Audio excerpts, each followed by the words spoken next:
Success Insight shares the stories of the people with passion and drive who make things happen in the world. Here's your host, Howard Fox. Hello, everyone, and welcome to the Small Business Series on the SuccessInSight Podcast.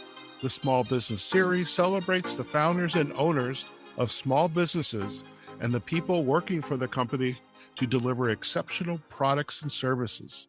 Our guest today is Don Rodriguez. Don is the Principal and Commercial Construction Manager at Superior Builders, Inc. here in Southern Nevada. Don, welcome to the Small Business Series on the SuccessInSight Podcast. Thanks for having me. I'm glad to be here. Fantastic. And for our listeners, I had the pleasure of meeting Don last week in beautiful Boulder City, home of the Hoover Dam and Lake Mead. What a wonderful little town. I find myself going up there very often because there's some cool little restaurants. It's a nice little getaway and just a great way to kind of enjoy yourself and get out and about and not feel like you're cooped up at home. So, Don, I don't know about you, but this whole Southern Nevada area is really rocking and rolling. A lot going on here. Oh, yeah, absolutely. Even in Boulder City, which most people think is a quiet bedroom community, and it is, but we've got a lot going on the weekends, and we have a lot of festivals, a lot of parties, a lot of events come to Boulder City. So we're a really great place to get away. My wife and I have been here for about 15 years, raising our kids here, and it is a great community that we're really, really happy to be a part of. Fantastic. And for our listeners, I would really love if you could, share a little bit about your background. Maybe I'm sure they would be interested in what was your first job when the parents kicked you out of the house and said, Don, you got to go make some money here. Because that's always kind of fun. I cut lawns for a living back in the Midwest, but let's share a little bit about that. Let's talk about the Superior Builders. And I know you're a serial entrepreneur, so I'd like to hear about some of the projects that you and your family and partners are working on, okay? So let's start with the beginnings. Who's Don Rodriguez? Well, thanks. Well, I was born in Houston, Texas, and lived there till I was about 21, 22 years old. And I moved here to Las Vegas on a one-way U-Haul. When I came here, I didn't know anyone in the state of Nevada or the surrounding states of Nevada, which is the way I wanted it. I wanted to spread out and go somewhere where I could just get a fresh start. And Las Vegas is known for that, giving people a fresh start. And that's what I was looking for at 22 years old, and that's what I found here.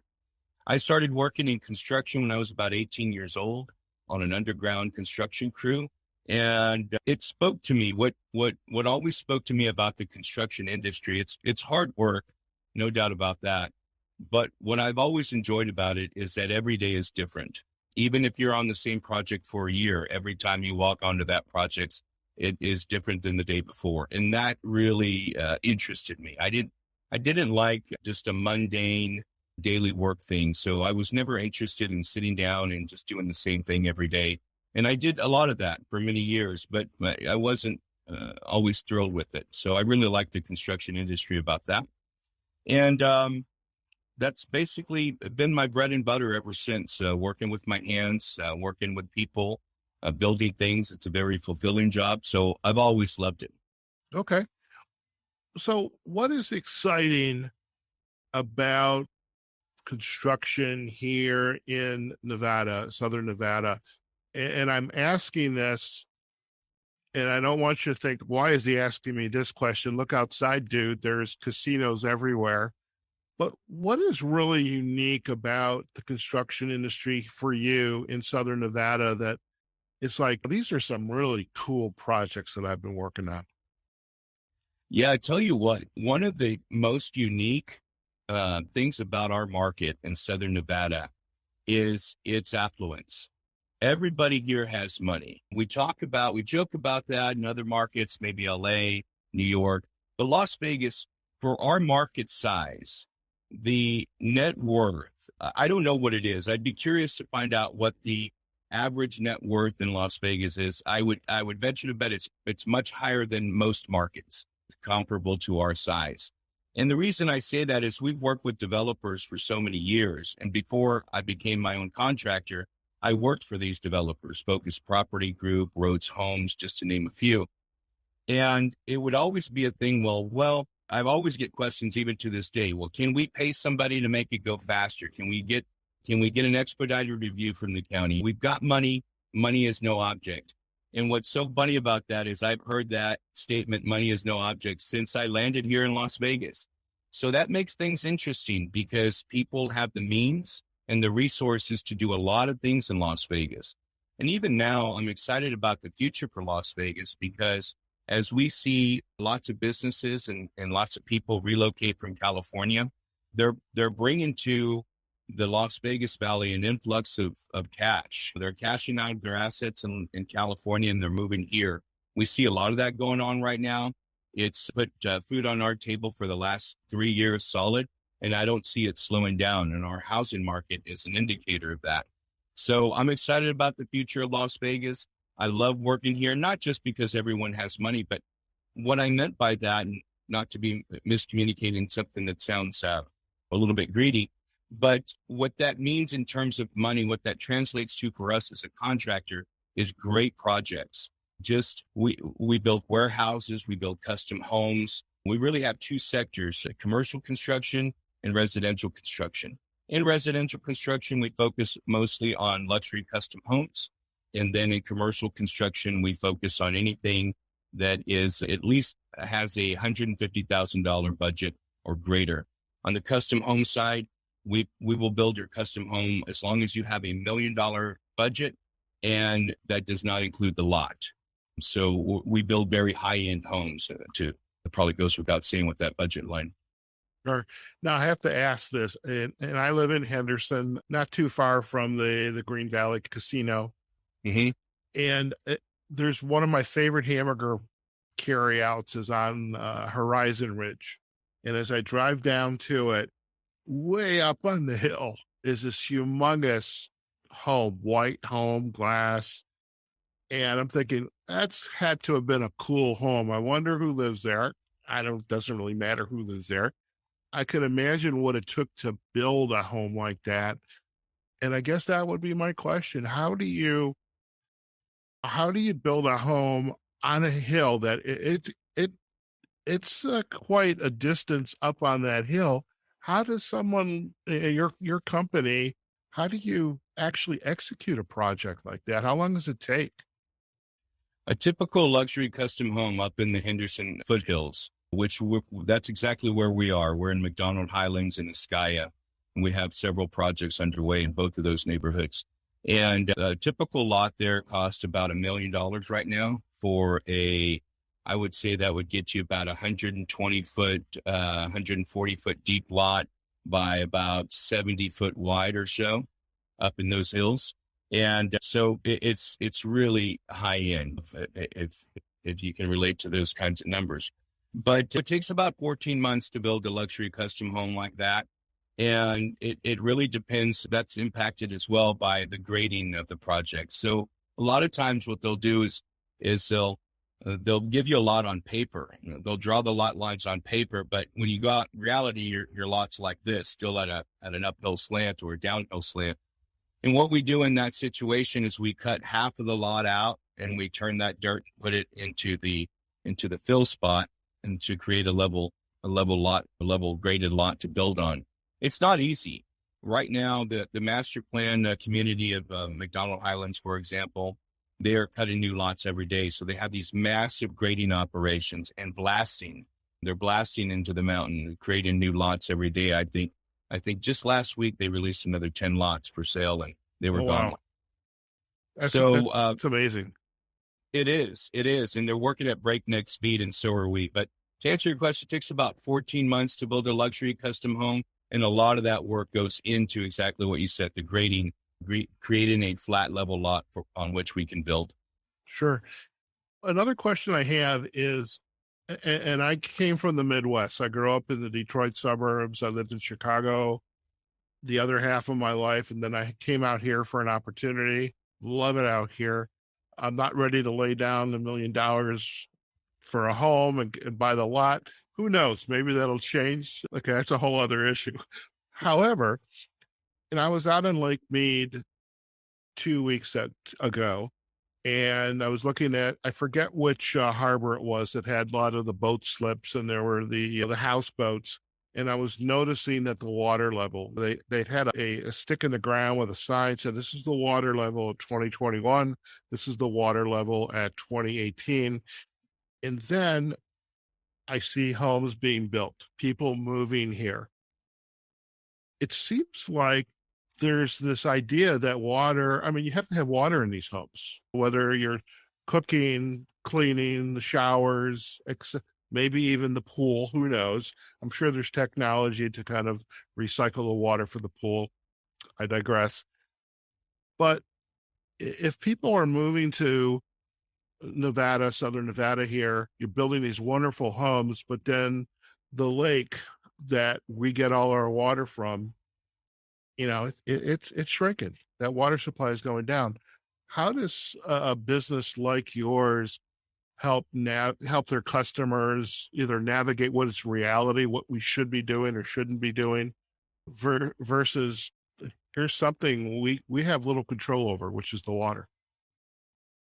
Yeah, it's a big concern of mine, and I'm glad you brought it up because I find myself more and more talking to people about it every day. If we look at oil and fossil fuels and we consider those to be finite resources, well, nothing's more finite than our water supply. Now, that's good and bad. Our water supply is a closed system. We don't lose any water out of our atmosphere into space. So all the water Earth is ever going to have, it has right now. But what's concerning about Lake Mead specifically is that we are using water for water, and we're using water for power. And I think the time has come, at least in our valley in Southern Nevada, that we need to stop using water for power. In other words, we need to stop this 100-year-old system in which we built a dam on a river that we use the water to turn turbines that generate power and powers much of the southwestern grid in the United States. And that's fine and dandy, and it's worked for 100 years, and that's superb, and I think it's going to work for another 100 years. But we need to back off of that a little bit. So one of the things you see in Boulder City, not by the lake, but in another part of our valley, the El Dorado Valley, is large solar farms and solar plants, solar energy fields. And I think that's helping, but that can only do so much too. I'm not sure how astute you are on renewable energy, but solar panels are supplemental. They don't generate power directly to the grid that we can use to turn on lights. They generate power for batteries and supplemental power, which is great. It's what we need. But I am concerned as well about the development in Las Vegas. I've been here for 27 years, and it hasn't stopped, except for the recession a few years. It slowed down. But I'm concerned about the water as well. And I think, me personally, I think the solution is to find a better power source. Okay. If it were me, I'm thinking nuclear, but that's just my personal opinion. Okay. You brought up the mention of solar, and as I drive down 95 and I'll go into past Nelson, there's an overlook. I love going out there to take, photos of the moonrise, the Milky Way. And there's these huge, huge solar farms. And I'm thinking, man, I wonder what that is powering. And as you kind of just stated, it's not enough still to power our day-to-day use. It's helping to keep batteries topped off. Going back to these homes that you're helping to build, is solar a part of that construction? Is that something that is just, it's goes without saying, we're going to have some aspect of solar here? Absolutely. It's a big thing in the homes that we build, but we build luxury custom homes. And so our clients are looking for cost savings ability. Of course, putting a bunch of solar panels on your roof is fairly expensive. So while in McDonald Highlands and Ascaya and parts of Summerlin, all of the luxury custom homes that I know of are incorporating solar power. I think the real question is, what are the bigger home developers doing? KB Home, Beazer, DR Horton. These are big names that build much smaller lots, and they churn out 25 homes at a time. neighborhoods, 400 home neighborhoods. I would love to see them incorporating more solar options that are affordable. For our clients in the luxury custom home market, affordability that's not a problem, right? Right. And they're using solar power on every square inch that they can. But as a cost savings tool, I'd like to see our bigger developers use it as an environmental tool. Okay, fair enough. Now, we've spent a fair amount of time chatting about construction, and there's just a little envy of some of these homes that you're helping to build. It would be kind of cool to, kind of go with you on a walkthrough, but that's a whole other, we'll deal with that later. I'll bring you. I'll bring anytime you want, Howard. You let me know. And I love it. We've got one under construction right now that you would love. I'll bet I would. So I know from, chatting with you, you are also, and I'll use quote signs for our listeners, a serial entrepreneur. So what are some of the other projects that you're working on right now? Well, I've been that way since I was a kid. I started working at 9 years old for my mother. She was a hairstylist. She owned her own salon. And my first job was washing and drying and folding the towels that she used at her hair salon. So I get my entrepreneurial spirit from my mother. And we've been working on, I think I've got under my wings, I've started 6 different businesses over the years, maybe 7. 3 of them have turned out great. Obviously, Superior Builders is going very well for us, and but we've also had some ventures that crash and burn, and that's to be expected. I'm not a college educated person, so everything I've learned has been through trial and error. So that took some time and a lot of money to find my niche. But I think we have a system now as startup entrepreneurs, my wife and I, that works really well for us. We have our rule book and our guidelines that we follow that are based on lessons that we've learned and money that we've lost. Money's a great teacher, I always tell. Yes, it is. But yeah, we've got most recently, we're working on a podcast studio and a music studio right now in Boulder City. And that's going well. We look to open this podcast studio for lease to anyone, as well as our rehearsal studio for musicians. We are looking to launch that May 1st, May 15th by the latest. And then we also just launched a brand new website called YourRight.com. That's URYTE. That stands for You Rate Your Teachers and Educators. So YourRight.com. And this is a website unlike any other, where parents can go on, log in, and for free and anonymously, you can look up your student's public school teacher and leave them a review.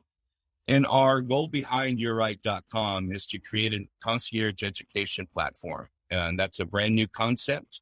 As a matter of fact, we trademarked the phrase concierge education along with EGPA, which stands for Educators Grade Point Average. But our concept long-term on that website is to create an online platform in which any child in America has access to the best school teachers online.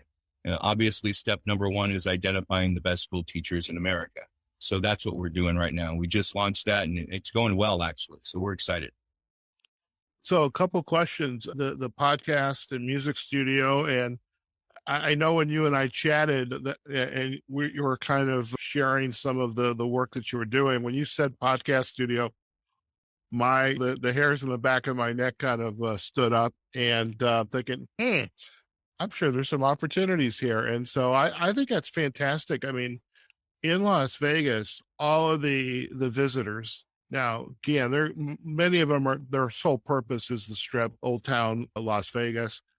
But I would have to think getting people coming out to Boulder City, spend a day at the dam, spend a day in town, bring your team on an excursion. And, oh, by the way, you're going to go into a studio and you're going to record something, whatever that is. I think there's so much opportunity for having a standalone studio, because I know you're in it right now. For our listeners, Don's in it right now. I am home. I've got my new green screen, which I like. I haven't figured out how to deal with it when I stand, but because I like to stand when I do my podcast. If I stand, it's more energy.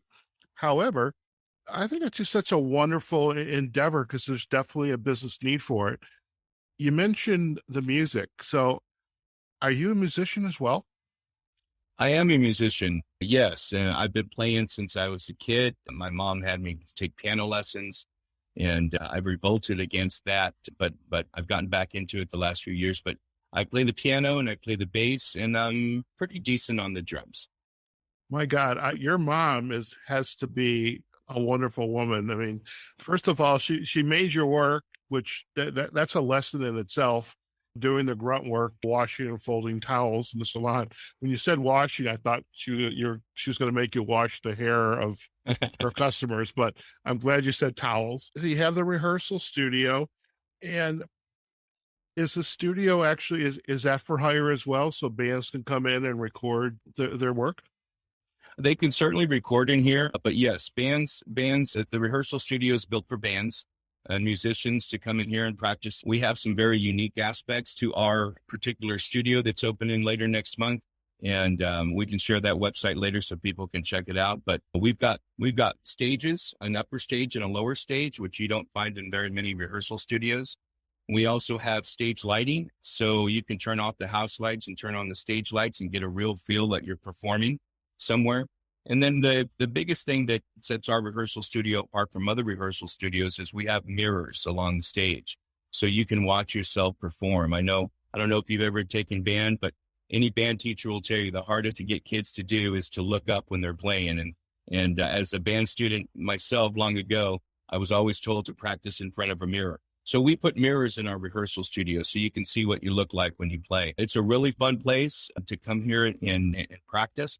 But it's not just for bands. We're also building it for TikTok artists and YouTube artists. We want to give young people every opportunity they can to get into music. I think music is an art, at least instrumental play is an art that's dying with the younger generations. And we want to make sure the kids are still playing guitars and pianos and drums. And so that's what we built this for, so that we can share all of our music tools and stuff with kids and with other bands and hopefully keep music going. That's fantastic. And let's talk a little bit about U-Rate. So this is a platform that's going to serve families nationwide. So there is no geographic limitation here. That's correct. That's correct. So our goal is to get the best teachers in America working for our online concierge education platform. And when I say concierge education, it that might sound like it has some different meanings, but what we mean specifically is imagine you had a student who is great at science but suffers at math. We want a scenario in which online you can pick any teacher from a pool of teachers all over the country. And we have a grading system that goes up to 5.0, like a student's GPA. We call it the eGPA, which is Educator's Grade Point Average. And you'll be able in the future with our system, you'll be able to go online and pick, maybe you want a 5-star teacher for math since your student is struggling in math.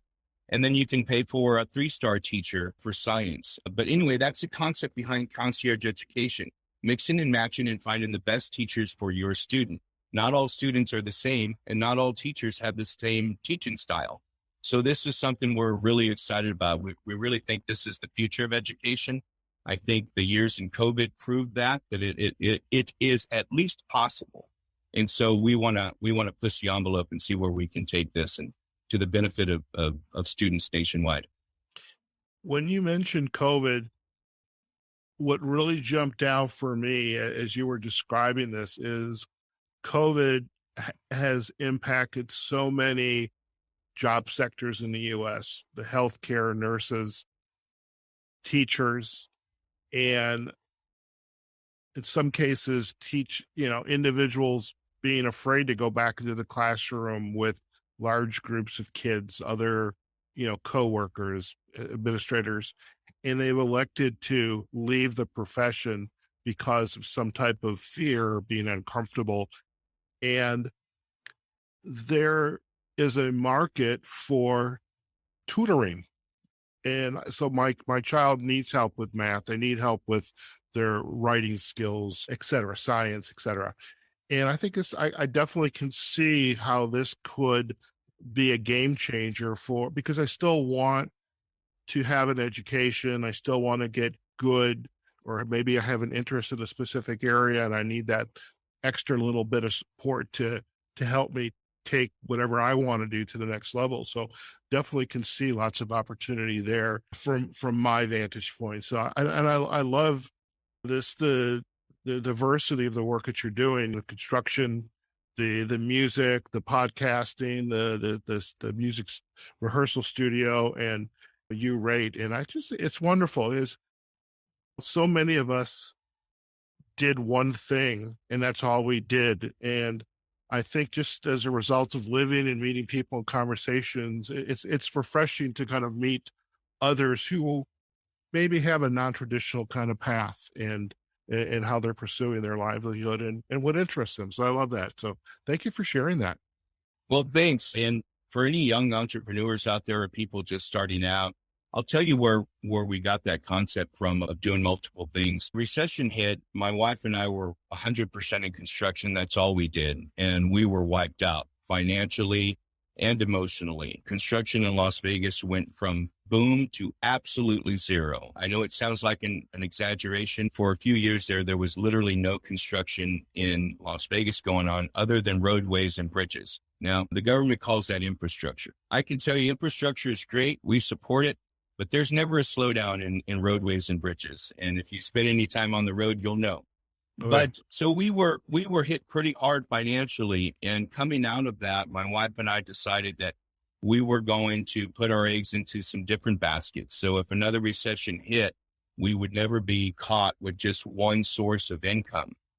And it's worked out great. But man, there's been some tough months as well, because what I found out early on in starting multiple ventures is that if you take your foot off of the gas pedal on your main business, I liken it to driving a big rig truck uphill. And if you've ever pulled an RV or if you've ever driven something heavy uphill, you'll know that as soon as you take your foot off the gas pedal, you immediately start to slow down. And I use that as an analogy so that people understand that's how fast your business will slow down. So we learned the hard way. We opened up a pool store and a pool supply store and a pool service during the recession just to put food on the table. And it went great. We since sold the business in 2019, thank God, right before COVID hit, and we sold our stores and all of our routes. But what I noticed then was as I was opening that business, construction started to suffer. And at about 3 months into after the grand opening of that business, I found myself in a spot where all the publicity surrounding the grand opening was gone. And because I had put so much focus and effort into that new business, I wasn't marketing properly on construction, and that slowed down. So just a word to the wise, it sounds great to have multiple businesses, and it is, I won't lie to you, but just keep in mind, anyone listening, anyone thinking of doing that, it is a lot of work. And keep that analogy in your head of taking your foot off the gas pedal while driving a big truck up a hill, because that's exactly what it's like. So make sure you're always taking care of the business that provides all the bread and butter. And then beyond that, do whatever you like, have fun. I love that. And great insight for our audience. So Don, thank you for sharing that. You're welcome. Now, if our listeners would like to learn more about you and your work, where are the best places for them to go? Well, our construction website is sbinevada.com. That stands for Superior Builders, Inc., Nevada spelled out. The new Concierge Education platform and the teacher review website is yourright.com. That's URYTE.com.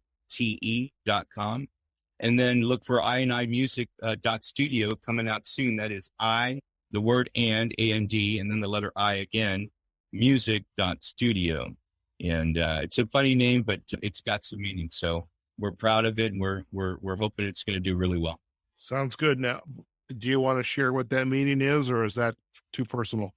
No, not at all. So I is actually a Rasta word for, it's how Jamaicans say we. And the concept behind I, meaning I, is that in universal terms, you and I, Howard, we're products of the same energy, right? And so you can say, but what the Rastafarians and Jamaicans prefer to say is I, meaning you are me and I am you and we are we. And that's where the word I comes from. So that resonated with me when I heard it. And then as I start to listen to music and I hear those terms, I&I, and I decided to go with that as the name. Fantastic. Well, I appreciate you sharing that. Don, it has been a pleasure to have you on the Small Business Series on the Success Insight Podcast. And I know when you and I were chatting last week, something clicked and it had been on my mind, but I thought, my God, if I get Don on, this is going to be my first small business series episode, because I think there's definitely a need for small business owners, entrepreneurs. And I'm not talking about the real estate owner or the financial service provider, but the guy, woman, individual who's every day, either themselves or family with a group of people are actually creating things in the community, making the community a better place. And I think there's a huge need for that. So thank you again for taking the time out of your day to join us on the Small Business Series on the Success Insight Podcast, and looking forward to getting to know more about you and your work. And I'm sure our listeners will as well, especially ones who are going to be coming to Nevada, and perhaps we'll get them into the studio, or we'll point them to a piece of land to buy, and then you can come and construct that high-end home. So thank you again. Thank you, Howard. I appreciate it. This has been real fun for me. This is my first podcast interview, believe it or not.